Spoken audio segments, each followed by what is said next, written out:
Karoline Levitt tried to rip Jasmine Crockett apart on live TV, but her words backfired. What began as an insult spiraled into a $150 million courtroom war that shook politics and media to the core. Careers collapsed, reputations burned, and the world asked one question: when words become weapons, who gets destroyed first? Stay with us. This is a story worth every second of your time. The lights over American Flashpoint glared like searchlights in an interrogation room. Every word spoken at the panel carried the weight of a hammer, and the tension was so thick it felt like glass about to shatter. When the host finally mentioned Jasmine Crockett's name, the energy snapped and the whole studio seemed to hold its breath. The air was charged, waiting for someone to strike the match. Karoline Levitt leaned back in her chair, her movements deliberate like a predator before the pounce. She tilted her chin, let the smirk crawl across her lips, and then delivered the blow with a voice sharp enough to slice steel. Jasmine Crockett isn't a lawmaker, she's just a loud distraction in heels. The words detonated in the room like a grenade. It wasn't long or rambling, it was swift, cold, and lethal. Silence fell heavier than thunder. One panelist's pen froze mid-stroke, another's mouth hung open. The host blinked, caught between shock and fear, while Karoline's eyes gleamed with satisfaction. The camera zoomed in, locking onto that half-smile, that glacial stare, branding her contempt for millions to see. Producers clipped the moment, instantly pushing it onto social media. Within minutes, it exploded online, replayed in endless loops, dissected frame by frame. That single sentence, dripping with scorn, had crossed the line from political debate into cultural earthquake, and the aftershocks were only beginning. And then the clip detonated online like a live grenade tossed into a crowded room. One moment it was just another talk show exchange. The next it was everywhere. Twitter, TikTok, YouTube, ripping through feeds with the speed of a lightning strike. Twitter ignited first timelines, flooded as if a siren had gone off across the country. Retweets multiplied by the thousands, each one carrying that smirk and those 10 words like contraband. TikTok spun it into endless edits, zooming in on the sneer, slowing the moment until it felt like a bullet traveling frame by frame. YouTube blasted it in thumbnails, screaming in red and black titles, flashing like warning sirens. The insult that shook Congress. The reactions split like an earthquake down the middle of public opinion. One camp applauded Karoline, as brutally honest, claiming she only dared to say what others whispered. The other side heard nothing but venom, calling it a racist dog whistle so loud you didn't need politics to understand the sting. Quote tweets piled into skyscrapers of rage, replies snapped like whiplash, and every comment thread became a miniature battlefield. Each refresh was another shot fired, another friend unfollowed, another stranger turned enemy. Out in the world, the clip leapt from screens into daily life. At a nail salon, women hunched over phones gasped. "She really said that." In a factory break room, workers barked across plastic tables, their voices louder than the vending machine hum. At a corner bar, the footage replayed above the taps, and a veteran muttered, "That's not debate, that's war." The bartender killed the jukebox just to hear it again. Cab drivers replayed it between fares. Barbers argued mid-fade while clippers buzzed. By sundown, America wasn't watching passively, it was boiling, shaking, dividing. One sentence had turned into a cultural earthquake, and the aftershocks were only beginning. The firestorm from the viral clip did not fade.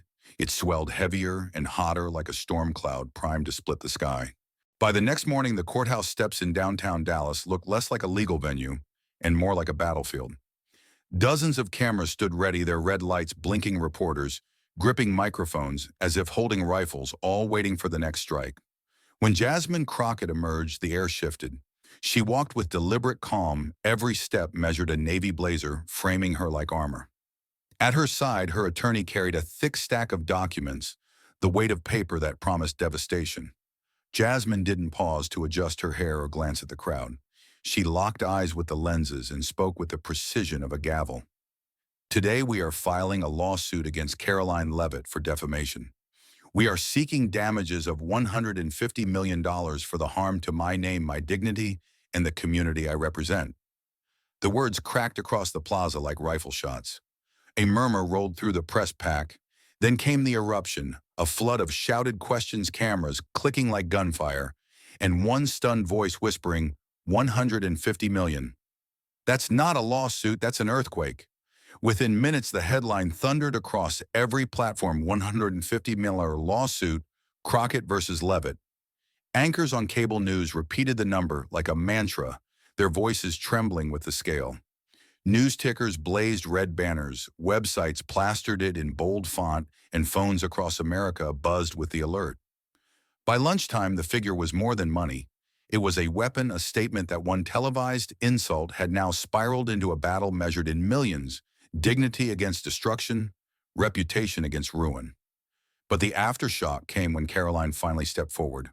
Reporters caught her outside her apartment, a wall of microphones and cameras hemming her in.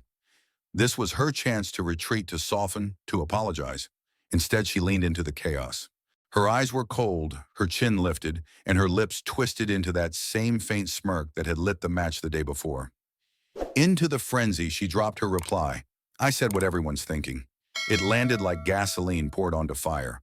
The crowd of reporters gasped, some nearly shouting in disbelief.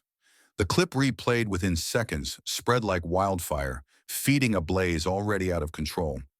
Commentators clutched their earpieces as if trying to steady themselves, while anchors shook their heads, voices rising with alarm. Analysts warned on primetime panels, this is not honesty. This is contempt for accountability. She's not standing tall. She's daring the justice system to break her. Online, the backlash roared like thunder. Hashtags exploded, threads rose like skyscrapers of rage, and every comment thread became a battlefield. To some, she was fearless. To many more, she was reckless, arrogant, a woman spitting in the face of consequence. By nightfall, the storyline had transformed. No longer was this about a cutting insult on a panel show. It was about defiance against the weight of justice itself. Karoline's smirk, frozen in frame after frame, was no longer just a gesture. It was a dare, and the world was ready to see if the system would strike back. The trial opened like a curtain rising on a stage where the stakes were nothing less than survival. The courthouse pulsed with tension. Every bench filled the air, packed so thick it seemed to vibrate. Reporters leaned down the aisles, pens quivering above their pads, desperate to catch the first crack of lightning. When Jasmine Crockett entered, the mood shifted like a tide. She was calm, composed, the navy blazer draped on her shoulders, no longer clothing, but armor, a signal that she was not here as a victim, but as a fighter. Seconds later, Karoline Levitt stormed in heels, striking the marble floor with a hard rhythm that echoed through the chamber. Her jaw was clenched, her eyes locked on the jury as though she could freeze their verdict with a glare. The silence grew heavier, a taut wire ready to snap. What began as a talk show, Jab had now mutated into open war fought under oath. Jasmine's attorney Rose Binder tucked under his arm, a small remote in his hand. His face betrayed nothing. The lights dimmed and a vast screen flickered to life. Then came the bomb, projected in giant black letters. Let's bait her, she'll crack on live TV. The timestamp glared like a wound tied directly to Karoline's production team. A ripple of gas ran through the gallery. Jurors stiffened their pens, hovering midair. Even the judge leaned forward, her eyes narrowing. A second click, another line blasted across the wall. Push Jasmine to snap, it's her brand. The words hung in the air, damning and enormous, like graffiti scrawled across the courthouse itself. The lawyer faced the jury, his voice measured but cutting. Ladies and gentlemen, look at this. The show notes matched these emails line by line. Nothing here is random. He clicked again. New slides burst onto the wall camera. Notes, zoom instructions, timestamps. These weren't casual choices. They were timed to zoom in the very second Jasmine raised her voice. That's not luck. That's design. He stepped closer, stabbing a finger toward the glowing arrows and timelines. Do you see this? Every line connects what was plotted behind closed doors to what millions witnessed on their screens. Private scheming became public humiliation. His tone hardened. This wasn't commentary. It wasn't debate. It was calculated. It was engineered. They turned a congresswoman into a cartoon, turned prejudice into profit, and used ratings like a weapon. He let the silence drop thick and suffocating. That is not free speech. That is harm, cold, deliberate weaponized harm. Across the aisle, Karoline's pen trembled between her fingers until her knuckles bleached white. Her lawyer whispered urgently for her to hold back. She didn't. With a sudden crack like a gunshot, she slammed both hands on the table. Glasses rattled, papers flew, and she leaned forward, her voice slicing through the air. "Are you making things up again, Jasmine, please?" The room froze. Reporters shot up in their seats. Jurors recoiled in disbelief. The judge's gavel exploded against the bench once, twice, three times, each strike louder than the last. "Order in the court," she barked, but the moment was already sealed. Karoline's fury had written itself into the record. Jasmine never blinked. Her gaze remained fixed on the damning emails projected above, towering like verdicts already etched in stone. Another click from her attorney brought a chart onto the screen. Peaks and valleys stretched across the timeline. His voice cut clean. "Look at this alignment. Every spike in viewership matches their own words. Bait her, snap." This wasn't commentary. This was engineering. A blueprint to tear her down. The stenographer's keys rattled furiously, trying to keep pace. In the overflow room, spectators groaned aloud, some covering their mouths, unable to deny the pattern as it snapped into focus. The judge turned back to Karoline, her tone sharper now. "Ms. Levitt, you will remain silent unless speaking through counsel." "Do I make myself clear?" Karoline sat rigid, staring at the glowing screen. The words she once typed, now magnified, larger than life, projected like her own confession. The jury shifted uncomfortably, eyes flicking between the evidence above and the defendant below, a woman cracking under the very strategy she had designed. Outside, press trucks idled, satellite dishes aimed skyward, waiting for recess. Inside, the trial had already tilted. This was no longer about a careless insult on a panel show. This was about a blueprint, an entire machine built to break someone. And as those emails burned on the wall, Karoline's smirk, once her shield, looked suddenly like the brittle mask of a woman, cornered, caught, and crushed by the weight of her own words. The emails still burned on the giant screen when Jasmine's attorney let the silence stretch taut as a wire. Then he clicked the remote and the projection shifted. The room darkened, a hum of anticipation rising from the gallery. "Ladies and gentlemen," he said, voice steady, "but charge, this case is not about one outburst. It is about a pattern." The screen flickered and the first video rolled. Karoline's face filled the frame captured from a broadcast months earlier. Her voice rang out, cold and cutting. "She's just another street activist in a suit." The words sliced through the courtroom. Gasps rippled through the spectators. A juror's pen froze mid-stroke, and one reporter muttered "Cori Bush" under her breath as the caption identified the target. The attorney stepped closer to the jury box. "That is Congresswoman Cori Bush of Missouri, an elected official reduced not by policy critique, but by stereotype. Do you hear it? Stripped of her work, her title, her power dismissed as nothing more than a street activist." The clip froze on Karoline's smirk, the same smirk she wore now at the defense table, and the room buzzed with unease. Click. Another clip burst onto the wall. Karoline leaned forward during a fiery panel segment, her tone dipped in mockery. "The angry preacher with no sermon." This time the caption lit up Ayanna Pressley, Massachusetts. The audience gasped again, louder, the murmurs rising like static. The lawyer's voice sharpened. "This is not debate. This is ridicule. To call her the angry preacher with no sermon, that is not a critique of ideas, it is an attack on identity, an attack designed to brand her as furious and empty." He paused, letting the juror's eyes rest on the frozen image, Karoline's hand, mid-gesture, her smile tight and satisfied. Then the third blow landed. Another clip. Karoline, confident, gesturing with both hands, her words booming. Loud rhetoric, zero substance. The target, Hakeem Jeffries, leader of the House Democrats from New York. The jury leaned forward, caught in the pull of the evidence. Reporters scribbled frantically, their pens scratching like sparks. The lawyer's voice rose above the noise. Three different leaders, three different moments, and yet the same refrain, loud, angry, no substance. This is not chance. This is repetition. This is strategy. The screen shifted again, the clips replaced by a sleek timeline stretching across the wall. Arrows linked dates and quotes like links in a chain, 1 year ago, 6 months ago, 3 months ago. The lawyer moved closer, stabbing his finger at the pattern. Do you see it?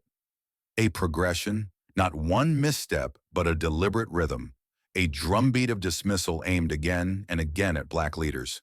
The gallery erupted in whispers, the sound swelling like a wave crashing against stone. The judge slammed her gavel, once sharp and loud, but the tension didn't break it, only hardened. Finally, the screen froze on all three quotes side by side in massive white letters. She's just another street activist in a suit. The angry preacher with no sermon. Loud rhetoric, zero substance. The lawyer let the words burn into every eye in the room. His voice dropped low but lethal. This is not one slip. This is a playbook, a strategy, a record that shows intent, not accident. The silence that followed was suffocating. Jurors shifted uncomfortably, their eyes bouncing between the screen and the woman at the defense table. Karoline sat rigid, her smirk faltering at last, her shoulders tight under the weight of her own voice. What began as one insult was now revealed as a chain, a weapon sharpened over time. And in that moment, the courtroom understood this was not about words spoken once.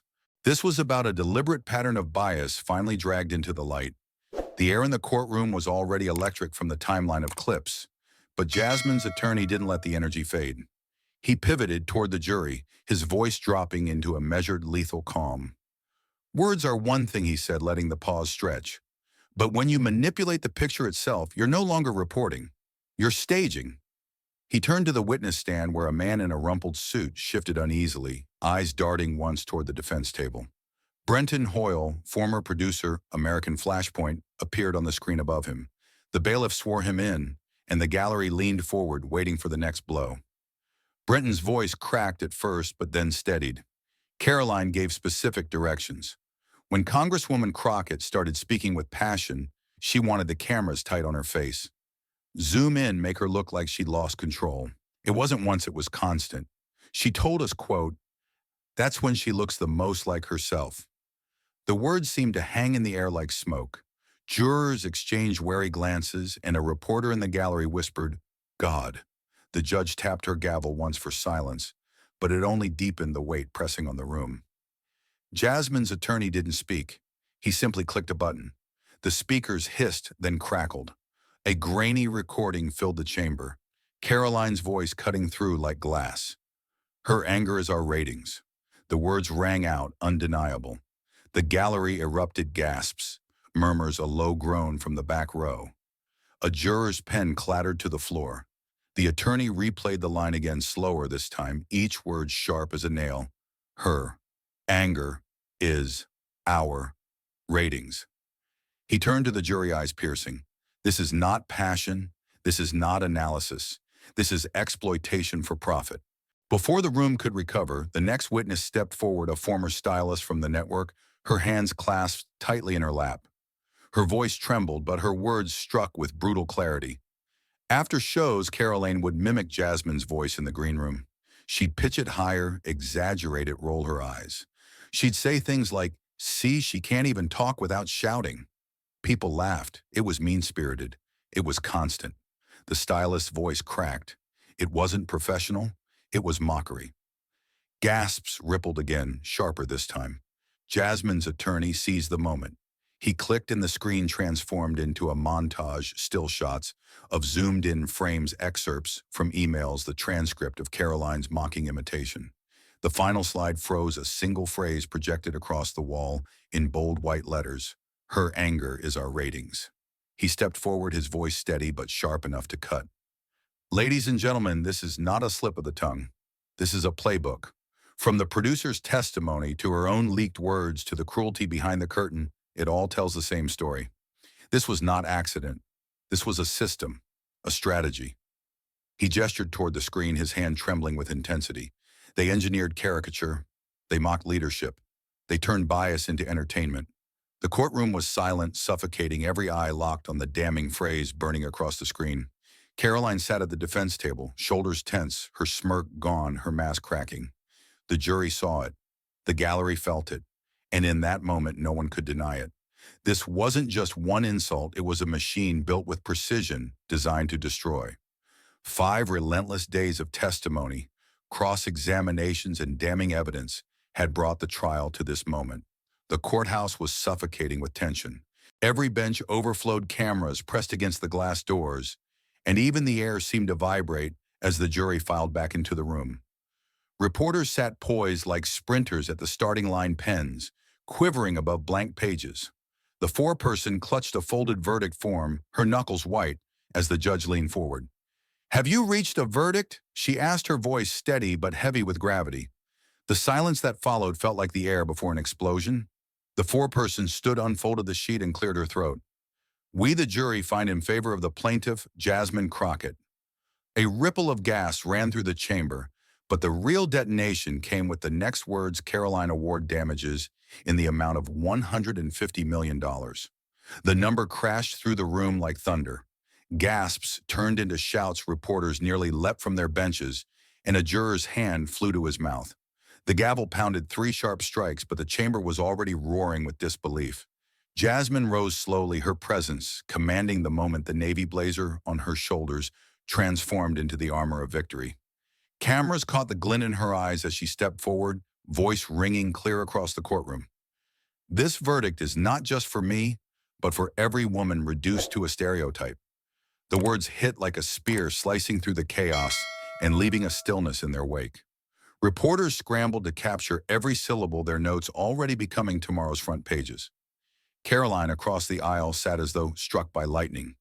The color drained from her face, her hands went slack, and the pen she had clutched for days fell to the table with a hollow clatter.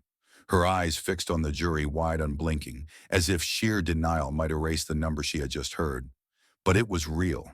Her lawyer whispered, frantically tugging at her sleeve, but his words evaporated in the roar of her own disbelief. Her empire, her persona, her reputation, everything had been mortgaged to arrogance, and now the price had come due: $150 million. The court reporter's keys clattered like gunfire, etching the verdict into permanent record.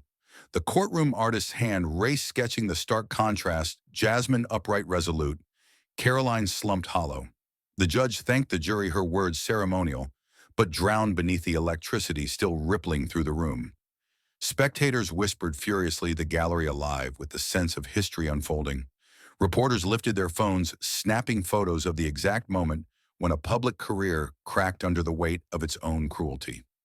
Jasmine allowed herself one slow breath, then nodded to her attorney.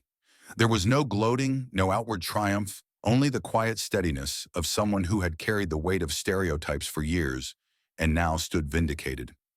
Karoline, however, sat paralyzed, her gaze drifting to the remembered words that now shackled her fate. Her anger is our ratings, once her rallying cry, now her epitaph. The gavel came down one final time, echoing like the toll of a bell, and in that ringing silence, one truth was undeniable: Jasmine had won, and Karoline's world, her career, her influence, her carefully crafted mask lay shattered in the wreckage of a $150 million judgment. The verdict still echoed through headlines when the fallout hit Karoline with brutal speed. Within hours, her network issued a terse statement: her contract was terminated, effective immediately.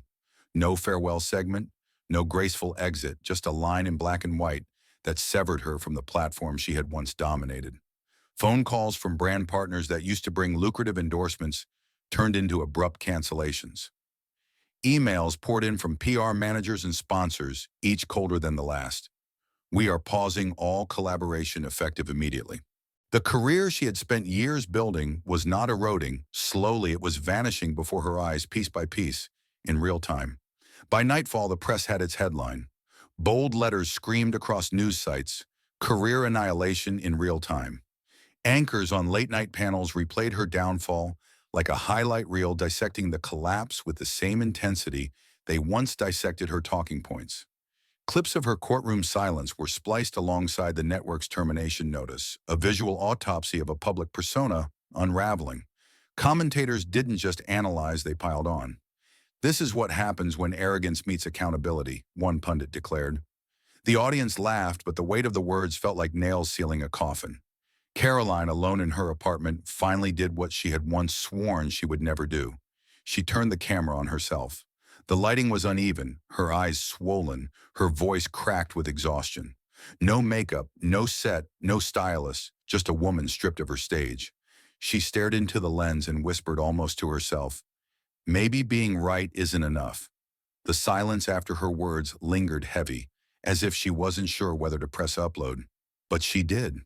Within minutes, the video was everywhere, looping on social media feeds, dissected frame by the same public that had once retweeted her barbs with glee. But if Karoline thought the vulnerability might soften the backlash, she was wrong. The public reaction was swift, merciless. Comment sections filled with disbelief, sarcasm, outright anger. "Now you find your conscience," one user wrote. Another added, "Too late apologies after $150 million don't count." For every sympathetic voice, 100 drowned it out with scorn. Hashtags calling her out trended again, not with humor this time, but with finality. The verdict had sealed her fate, and her video, far from saving her, only underscored how far she had fallen. On the news, pundits framed her clip as a last gasp, an attempt to reclaim humanity after years of calculated cruelty. On talk shows, guests shook their heads at the irony Karoline once celebrated for her sharp tongue, reduced now to trembling words that nobody wanted to hear. The line she thought would resonate, "Maybe being right isn't enough," was replayed endlessly, but not with empathy. It became a meme, a punchline, a cautionary soundbite. And as the coverage looped and the reactions multiplied, the picture was clear. Karoline had not just lost a case. She had lost the stage itself. The network was gone. The sponsors were gone. The audience was gone. What remained was a silence she could not control and a public unwilling to forgive. After the verdict and the firestorm that followed, Karoline disappeared from the glare. No more studio lights, no more networks booking her, no more headlines with her name screaming in bold. She pulled back, shutting the blinds, canceling appearances, and leaving the phone to buzz unanswered on the kitchen counter. The city outside moved fast, chaotic, but she lived inside a hush, moving like a ghost through early morning streets when no one would recognize her. For someone once addicted to the camera, the silence felt suffocating, but it was also the only thing keeping her afloat. In that silence, she reached for what she had long ignored: books. Heavy volumes on race, politics, and ethics stacked up on her table, their spines like silent judges. She underlined passages with a fury, circled phrases that cut through her defenses, and scribbled questions in the margins she never would have asked before.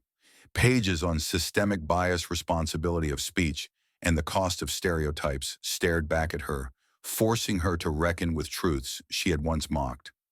Reading became a kind of penance, each paragraph a confrontation, each chapter a mirror she couldn't look away from. But reading alone didn't burn away the weight. A flyer at the library pulled her into the real world again, a call for volunteers at a community center debate club. She walked in one Thursday night, nerves tight, expecting cold shoulders. The gym smelled like disinfectant, and echoes the fluorescent lights humming above rows of folding chairs. Teenagers eyed her with suspicion, some whispering her name under their breath. She stood straighter, voice low. "I'm not here to lecture you. I'm here to help sharpen your skills. You run the arguments. I'll run the clock." It wasn't eloquence, it was survival. Week by week, she kept showing up. She timed rebuttals, scribbled notes, corrected logical fallacies, but held back the sharpness that once defined her. She learned to pause instead of pounce, to ask instead of declare. The students debated fiercely, their voices rising with conviction. Karoline stayed quiet, watching them fight with fire she once exploited. She didn't control the room anymore, she steadied it. That shift felt foreign, but it also felt real. One evening, as the session wrapped and kids packed their bags, a young black student lingered near the door. His gaze held hers, steady and unflinching. Karoline braced for the anger she knew she deserved. Instead, he spoke with a clarity that cut deeper than any verdict. "You hurt people, but you showed up. That matters." The words landed like a blow and a lifeline at once. For the first time in months, she didn't have a defense ready. She just nodded, throat tight, and let the sentence sink into her chest. That moment cracked something open. It wasn't forgiveness, not yet. It was recognition. She copied the words into her notebook that night, underlined them twice, and sat in silence. No cameras, no audience, just herself. For the first time in her life, Karoline wasn't speaking to be heard. She was learning slowly, painfully, to listen. The fallout from the trial had written a lesson in fire, but the deeper message burned even brighter. Free speech was never meant to be a shield against accountability. The courtroom had proven it. Words carry weight, and when wielded carelessly, they can crush reputations, fuel bias, and destroy lives. Karoline had once thought sharp phrasing was strength, that a clever insult was untouchable. But the verdict, the backlash, the collapse of her career, all of it carved one truth into stone. Freedom to speak does not mean freedom from consequence. That truth echoed every time she replayed her own words, hearing them not as sound bites but as shrapnel. Her anger is our ratings.